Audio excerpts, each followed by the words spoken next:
Hello everyone, welcome to PW only IAS और स्वागत है आपका स्कीम्स इन न्यूज में। इस महीने की स्कीम को हम हमेशा की तरह एक इमेज के थ्रू करने की कोशिश करेंगे। देखते हैं किस तरह हम इस एक तस्वीर के थ्रू स्कीम्स को याद कर पाते हैं। यहाँ कुछ लोग आपको दिख रहे हैं, आपको फोकस करना है इस बिल्डिंग के ऊपर। मान लो एक स्कूल है, तो अगर आप किसी ऐसे स्कूल में जाएंगे जहां इस तरह की सुविधाएं दी जाती हैं, तो वो क्या करेंगी? वो आपको प्रेरणा देंगी बहुत आगे बढ़ने की।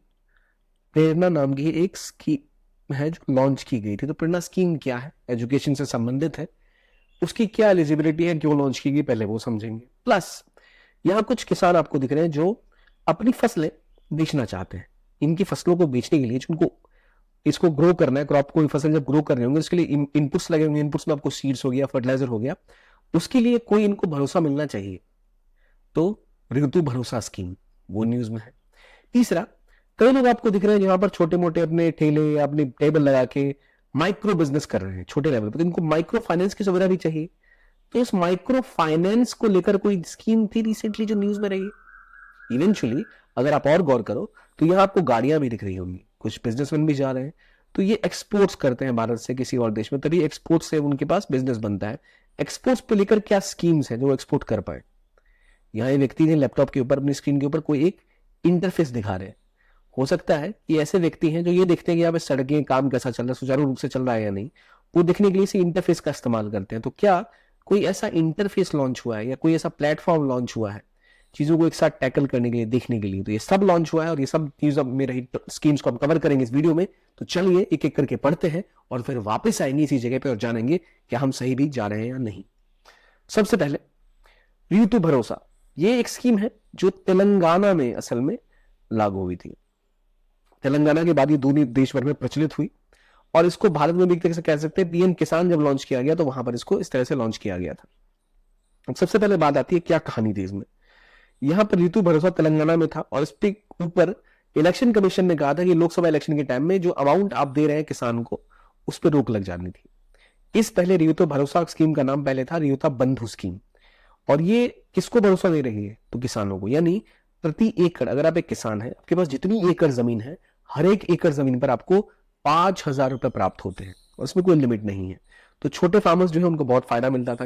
ये सब मिलता था खासतौर पर तब जब सीजन की शुरुआत हो रही है, खरीफ या खरीफ का सीजन स्टार्ट होने वाला है और आपको बीज चाहिए या अनाज के लिए कुछ आपको खाद चाहिए, तो वो सब यहां से खरीद सकते हैं। बहुत सक्सेसफुल स्कीम थी। इससे पहले ऋतु बंधु कहते थे, कहा? तेलंगाना में। और ये 5,000 रुपए प्रति एकड़ की उपलब्धता दे दी थी। इसलिए नियम था कि आपको तेलंगाना का रेजिडेंट होना चाहिए किसान को और अपना खुद का एग्रीकल्चर लैंड होना चाहिए।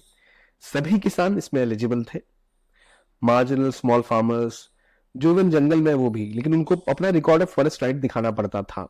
यानी कि जो फॉरेस्ट में भी कर रहे हैं काम, उनका भी डॉक्यूमेंट अगर है तो वो एलिजिबल थे। लेकिन कॉमर्शियल फार्मर्स इसके लिए अवेलेबल नहीं थे। ये नहीं कि भाई महिंद्रा या आईटीसी कोई ऐसा काम करिए, अपना बड़ा सा फार्म लेके वहां पे कुछ उत्पादन करिए, तो वो अलाउड नहीं थे।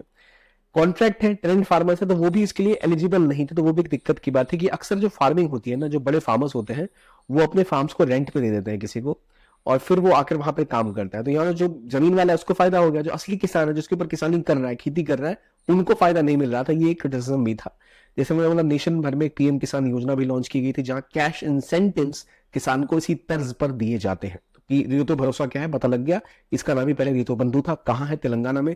कौन एलिजिबल है, कौन एलिजिबल नहीं है, ये आपको पता लग चुका है। अब वंचितों को वरीयता कैसे दी जाएगी और क्या उसके लिए चेक किया जाएगा? तो मोदी सरकार की एक स्कीम थी पीएम सूरज। अब ये सूरज उज्ज्वला या गैस या लाइट से रिलेटेड नहीं है। ये असल में इसकी फुल फॉर्म है सामाजिक उत्थान एवं रोजगार अधिकृत जन कल्याण। यानी क्या एम्प्लॉयमेंट अपॉर्चुनिटीज हैं जो लोग हाशिए पर हैं उनके लिए। और इसमें खासतौर पे जो हाशिए पे एससी एसटी ओबीसी वर्कर्स हैं उनके लिए खासतौर पे इसके अंदर चीजें अलाउड की गई थी। जो स्कीम था सूरज पोर्टल असल में था क्या? तो पहली बात किस मंत्रालय का है? तो वो है ministry of social justice and empowerment. इसमें होता है कि जो छोटे माइक्रो एंटरप्रेन्योर्स हैं उनके एम्प्लॉयमेंट जनरेट करने के लिए उनको पहले माइक्रो फाइनेंस की सुविधा दी जाए। यानी जो हमारे लोग टेबल पे बैठे हुए थे, हमारी तस्वीर में कुछ सब्जियां या फल बेच रहे थे, कोई अपना छोटा मोटा कार्य कर रहे थे, उनके लिए काम कर सकता है। तो कोई भी व्यक्ति अगर देश भर में है तो उनको बैंक्स, एनबीएफसीज, एमएफआईज के थ्रू, माइक्रो फाइनेंस इंस्टीट्यूशंस के थ्रू 1 लाख एंटरप्रेन्योर्स को क्रेडिट असिस्टेंस दी जाती है, जो खासतौर पर उनको जो डिसएडवांटेज कम्युनिटी से हैं, मुख्य रूप से जो एससी वर्ग से आते हैं, ओबीसी वर्ग से आते हैं, और उनको टारगेट करते हुए स्कीम लॉन्च की गई थी। इसी के लिए सूरज पोर्टल था, जिसके तहत आप इसको बेहतर तरीके से देख सकते थे। पोर्टल से जुड़ी हुई एक और चीज है, एक और न्यूज थी, इन्वेस्टर इंफॉर्मेशन एनालिटिक्स प्लेटफॉर्म, यानी आईआईएपी। अब आईआईएपी क्या है? आईआईएपी असल में एक सॉल्यूशन है जिसके तहत जो पॉलिसी मेकर्स है, रिसर्चर्स है, जब वो लैपटॉप लेके बैठा हुआ था, उनको जानकारी चाहिए कि भारत का इकोसिस्टम कैसा चल रहा है, हम कितना निवेश कहां कर सकते हैं, किस सेक्टर में अभी ग्रोथ दिखी जा रही है, कहां पर कौन सी कंपनी है, कौन सी परफॉर्मेंस किसकी हो रही है, ये अगर आपको जानना है तो कैसे पता चलेगा? तो इसके लिए ही Indian startup investor information analytics program platform launch किया गया था, ministry of electronics and information technology के द्वारा, मीटी के द्वारा इसको लॉन्च किया गया था। और इसमें अगर हम देखें तो कोशिश क्या थी कि ये एक ऐसी जगह, एक ऐसा स्टार्टअप्स को एक लौती सी जगह मिल जाए जिससे कि जो वेंचर कैपिटलिस्ट हैं, जो इन्वेस्टर्स हैं, उसको देख सके कि भाई कौन सी गवर्नमेंट स्कीम्स हैं, क्या इन्वेस्टर नेटवर्क्स हैं, कहाँ कहाँ जाके पैसे वो उठा सकते हैं, जो इन्वेस्टर उनको भी पता लगे कौन कौन से स्टार्टअप मार्केट में है। तो ये इस तरह की कोशिश की जा रही है। जैसे हमें पता है चैट जीपीटी है, जो कि एआई है, जिसपे आप कुछ भी सवाल पूछो ढंग का जवाब दे देती है, आपको तस्वीरें बना देती है, बहुत कुछ करती है आपके लिए। उसी प्रकार से इन्होंने इसके लिए एक स्टार्टअप जीपीटी लॉन्च किया कि भाई अगर कोई कन्वर्सेशन करना चाहे कि भाई कौन सा स्टार्टअप है जिसको हमें ऐसी फंडिंग चाहिए, तो कौन से ऑप्शंस हमारे पास है, कहां से हम और रेवेन्यू इकट्ठा कर सकते हैं, उसके लिए लॉन्च किया गया। तो ये डेवलप किसके द्वारा किया गया था? पहली बार आईआईटी मद्रास के द्वारा। कौन सी मिनिस्ट्री का? मिनिस्ट्री ऑफ इलेक्ट्रॉनिक्स के द्वारा लॉन्च किया गया है। क्या नाम है इसका? आईआईएपी। सूरज किसके बारे में था? एम्प्लॉयमेंट जनरेशन, किस तरह से? माइक्रो फाइनेंस और क्रेडिट के थ्रू। ये कौन सा पोर्टल है? ये इन्वेस्टर इंफॉर्मेशन एनालिटिक्स प्लेटफॉर्म है। एनालिटिक्स के अंतर्गत आपको जो डेटा होता है, जो इन्फॉर्मेशन होती है, वो प्रोवाइड की जाती है। तो एक बहुत ही रेलेवेंट एरिया है। किस मिनिस्ट्री का, ये भी हमने समझा। अब तस्वीर में एक और चीज देखी थी, कुछ लोग चीजें एक्सपोर्ट करना चाह रहे थे, मैंने जिक्र किया था उसको। एक्सपोर्ट करने के लिए एक स्कीम आई थी, RODTEP। इस स्कीम को 30 जून पर एक्सटेंड कर दिया गया था एक्सपोर्ट को बढ़ाने के लिए। तो क्या थी RODTEP स्कीम? मतलब refund of duties and taxes on exported products. यानी अगर मान लो आप कोई प्रोडक्ट एक्सपोर्ट कर रहे हो, उसके अगर आपको टैक्स देना पड़ रहा है, कुछ ड्यूटीज पे करनी पड़ रही है, तो होता है कि देखो कोई भी सामान आप बाहर एक्सपोर्ट करते हो, वो आपका सामान बाहर बिकेगा तो वो देश में डॉलर्स लेके आता है, उससे भारत का फॉरेन एक्सचेंज बढ़ता है, प्लस आप देश के लिए कमा के बाहर से ला रहे हो, तो देश की जो इकोनॉमी है उसको बहुत फायदा होता है। तो ऐसे काम को बढ़ावा देने के लिए पहली चीज ये है कि आपको एक्सपोर्ट्स के ऊपर अपनी ड्यूटीज जो है वो कम करनी चाहिए। क्योंकि अगर आपके देश में सामान के ऊपर ड्यूटी लग रही भेज रही है, मान लो आपका कोई एक आप प्लेट है जो 10 रुपए में बना रहे हो, गवर्नमेंट 2 रुपए टैक्स देती है, 2 रुपए ड्यूटी लेती है, और एक्सपोर्ट के तो एक्स्ट्रा टैक्स 2 रुपए और लग जाते हैं, तो आपके ऊपर 6 रुपए लग गए। तो ये अब हो गया आपका 16 रुपए की कॉस्ट प्राइस हो गई इंडिया से निकलते ही। और जहां आप पहुंचे वहां उस देश ने अलग 2 रुपए का कस्टम जोड़ दिया, वहां उसने अलग ड्यूटी लगा दी, तो वहां पहुंचते पहुंचते 20 रुपए का हो गया। जबकि मान लो बांग्लादेश यही चीज 11 रुपए में बनाता है और सीधा 1 रुपए की ड्यूटी लगाता है 11 रुपए की, और 1 रुपए का टैक्स, तो ये 12 रुपए का हो गया। वो भेजेगा उसी मार्केट में, वो क्योंकि गरीब देश से आ रहे हैं तो वो कहेंगे चलो हम 2 ही रुपए ड्यूटी ले रहे हैं, तो ये 14 रुपीज का हो गया, और आपका सामान 20 रुपीज का, आपका प्लेट 20 रुपीज का, तो आपका लोग नहीं लेंगे। 6 रुपए सस्ता है तो उनका इजिली खरीद लेंगे। तो इसीलिए पुश करने के लिए इंसेंटिव्स दिए गए थे अलग अलग सेक्टर्स को, जिसमें आप किस तरह पुश कर सकते हैं एक्सपोर्ट को। तो उसमें हर जगह रिमिशन दिया गया था, 2%, 9%, इस तरह का आपको रिमिशन दिया गया था। लेकिन इसमें पहले फार्मा, स्टील, केमिकल्स को बाहर किया गया था, लेकिन अब इसमें और एक्सटेंड करके एडवांस्ड ऑथराइजेशन होल्डर्स, यानी जो मैन्युफैक्चरर्स या एक्सपोर्टर्स हैं, जो मैन्युफैक्चर को सपोर्ट करते हैं, ऐसे लोगों को भी फायदा मिल रहा है। जो स्पेशल इकोनॉमिक जोन है, जहां पर ऑलरेडी कई देश में ऐसे स्पेशल इकोनॉमिक जोन्स होते हैं, जहां आप जो भी प्रोड्यूस लेके आते हो उसको नॉर्मली आप कंसिडर करते हो कि भारत के वो एरिया से बाहर उसकी तरह से उसको माना जाता है, वहां पर भी अभी ये लागू हो जाएगा। जो एक्सपोर्ट ओरिएंटेड यूनिट है वहां पर भी इसको लागू कर दिया जाएगा। तो ये चीजें की गई जिसके तहत ये और एरियाज में पहुंचे। तो पहली चीज हमें पता होना चाहिए स्कीम क्या है। RODTEP पूछा जाए तो हम कंफ्यूज ना हो। Remission of duties and taxes on exported product scheme, जिससे एक्सपोर्ट्स को बढ़ावा मिलता है। भारत का कोई भी एक्सपोर्टर है जो गुड्स को एक्सपोर्ट करना चाहता है वो उस पर आ सकता है। मिनिस्ट्री कौन से हैंडल कर रही है इसको? Ministry of commerce and industry. जो DGFT है, director general of foreign trade, वो इसको एडमिनिस्टर करते हैं। ठीक। अब अगली स्कीम है अनुसूचित जाति अभ्युदय योजना। हमने पहले भी इसके बारे में जान की है डिटेल में पिछले वीडियो में। PM अनुसूचित जाति अभ्युदय योजना, पीएमजे। तो पीएमजे में मुख्य रूप से कोशिश ये की गई है जो वंचित शोषित वर्ग है, खासतौर पे जो शेड्यूल ट्राइब के अंदर जो ग्रुप्स आते हैं उनको टारगेट करने के लिए, उनके लिए एम्प्लॉयमेंट अपॉर्चुनिटी बढ़ाना, उनकी अंदर पॉवर्टी कम करना, उनकी अपलिफ्टमेंट, उनकी एजुकेशन, उसके ऊपर फोकस करने के लिए, उनकी लिटरेसी को बढ़ाने के लिए ये योजना शुरू की गई थी। Ministry of social justice and empowerment के द्वारा लॉन्च की गई 2021 और 22 में। हमने ऑलरेडी पिछले वीडियो में एमओएससी की सारी जो भी स्कीम्स हैं उसकी क्या रेलेवेंस है उसके लिए डिटेल में एक हैंडरिटन नोट भी मैंने आपको दिया था, वो भी जाके रिवाइज कर सकते हैं, पूरी स्कीम्स कवर्ड है उसमें। तो पीएमजे असल में अगर आपने पढ़ा है तो आपको पता ही होगा कि 3 स्कीमों को मिला के लॉन्च की गई थी। पहले एक प्रधानमंत्री आदर्श ग्राम योजना थी, दूसरी एक special central assistance to schedule caste sub plan थी, और एक बाबू जगजीवन राम छात्रावास योजना थी, यानी हॉस्टल वाली सुविधा दी जाती थी। इन तीनों को मिला के एक ये पीएमजे योजना शुरू की गई थी। तो इसके अंदर जो आदर्श ग्राम की बात की जा रही थी, जिसके अंदर जो डिस्ट्रिक्ट एडमिनिस्ट्रेशन था उनको ग्रांट इन एड्स मिलते थे, वो जो हॉस्टल को रिपेयर करना जो स्पेसिफिकली शेड्यूल कास्ट स्टूडेंट्स के लिए वो हो गए, या फिर और जो आदर्श ग्राम योजना थी जिसके तहत आप जिन गांवों में 40% से अधिक शेड्यूल कास्ट की पॉपुलेशन हुआ करती थी उन गांवों को कवर किया जाता था, जिनके लिए विशेष तौर पे अलग अलग हेल्थ एजुकेशन से 10 डोमेन्स के ऊपर निवेश करके उनमें बेहतर आउटपुट लाने की कोशिश की जाती थी। रिपीट करता हूं, इसमें जो आदर्श ग्राम योजना थी, जिन गांव में शेड्यूल कास्ट वर्ग के लोगों की जनसंख्या टोटल 100 में से 40% से भी अधिक है, उन गांव में ऑब्वियसली उनकी ओवरऑल पॉपुलेशन 500 से ज्यादा होनी चाहिए। 500 से ज्यादा लोगों का कोई भी गांव जिसमें 40% से ज्यादा जनसंख्या शेड्यूल कास्ट की है, उनको टारगेट करने के लिए आदर्श ग्राम बनाया गया था, जिसके तहत इंफ्रास्ट्रक्चर फैसिलिटीज, बेसिक सर्विसेज और बेहतर तरीके का जीवन का स्तर कैसे दिया जाए, इस पर फोकस करते हुए स्कीम लॉन्च की गई थी। और इन सबको सब्सिट्यूट किसमें किया गया? पीएमजे में। तो पीएमजे में कोई फिक्स इनकम लिमिट नहीं है बेनिफिशियरी के लिए, जो भी परिवार जिसकी इनकम 2.5 लाख से कम है उसको ज्यादा फोकस किया जाता है।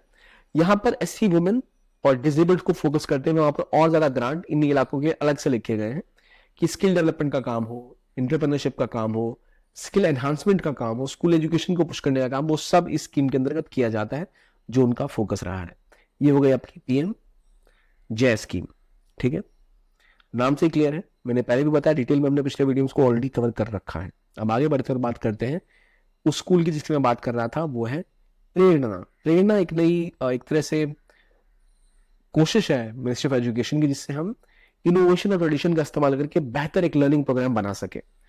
तो इसके अंदर ये है कि जो 9th से लेकर 12th तक के स्टूडेंट्स हैं, इनमें से लोगों को चुना जाता है और 1 हफ्ते तक का एक रेजिडेंशियल प्रोग्राम बनाया जाता है। यानी बड़े स्कूलों के, अच्छे स्कूलों से बच्चों को निकाला जाता है, जो गांव के स्कूल है वहां से भी कुछ निकलेंगे, और फिर उनको इस तरह से सिखाया जाता है हर बैच से कि वो अलग लेवल पे काम कर पाए, और उनके अंदर जो वर्नेकुलर स्कूल्स हैं, उस तरह की जो बातें हैं, वसुधैव कुटुंबकम की जो स्पिरिट है वो डेवलप की जाए, वैल्यू बेस्ड थिंग्स के ऊपर काम किया जाए, ताकि वो बेहतर तरीके से बेहतर नागरिक बन पाए और हम अपने स्कूलों को अगले लेवल पे ले जा सके। तो इसके लिए ये रन होता है वडनगर के एक स्कूल से, क्या नाम है इसका? Prerna experimental learning program to empower participant with leadership qualities. तो कैसे करेंगे वो लीडरशिप क्वालिटी डेवलप?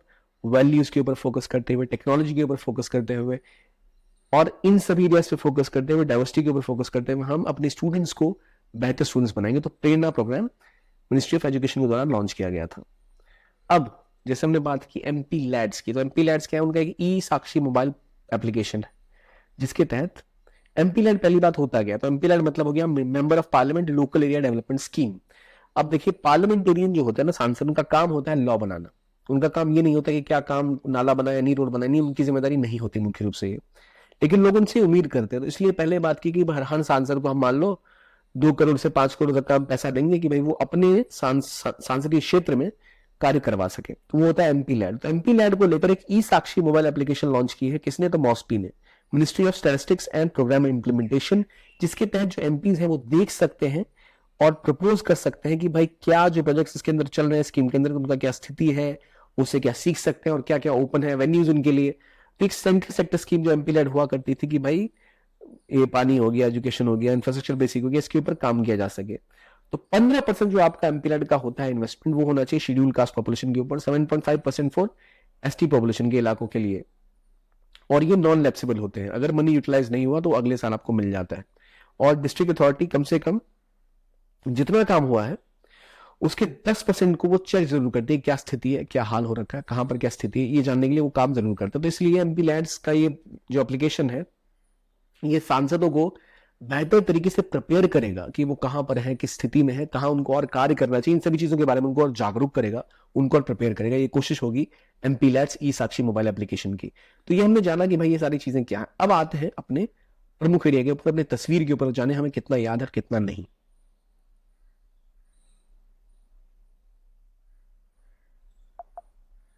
तो ये जो तस्वीर है जो हमने देखी, इसमें एक्सपोर्ट्स को लेकर कौन सी स्कीम थी, मुझे बताइए जरा।